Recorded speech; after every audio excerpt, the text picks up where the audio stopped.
আসসালামু আলাইকুম রহমতুল্লাহি ওবারাকাতুহু। সম্মানিত ভাই ও বোনেরা, আসলে আল্লাহ সুবহানাহু ওয়া তাআলার নিয়ামত তো অপরিসীম।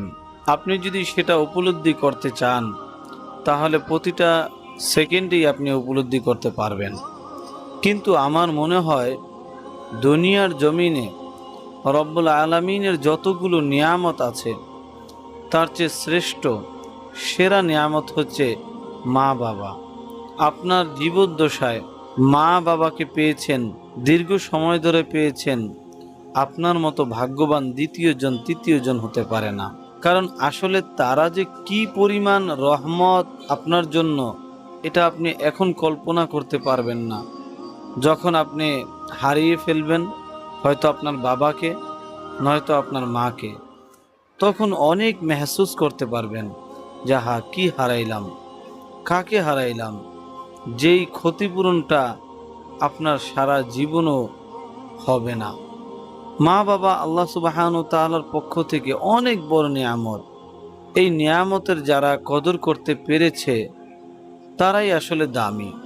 এর জন্য প্রিয় ভাই আমার, প্রিয় বোন আমার, আপনি মা পেয়েছেন, বাবা পেয়েছেন, ওনাদের কদর করুন, ওনাদেরকে আঁকড়ে ধরুন, ওনাদেরকে নিজের সেরাটা দিন, ওনাদেরকে শ্রেষ্ঠ হিসাবে সম্মান করার চেষ্টা করুন।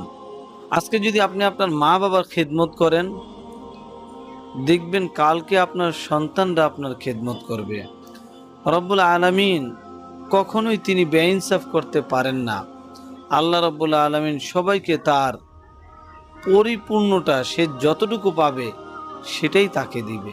আল্লাহ সুবহানাহু ওয়া তাআলা মা বাবার কদর বুঝার তৌফিক দান করুন এবং খাস করে আমাকে আমার আম্মার খেদমত পরিপূর্ণ করার তৌফিক দান করুন। শয়তানের যত ওয়াসওয়াসা আছে সেই ওয়াসওয়াসা থেকে আমাকে হেফাজত করুন। ওমা আলাইনা ইল্লাল বালাগ। আসসালামু আলাইকুম ওয়া রাহমাতুল্লাহ।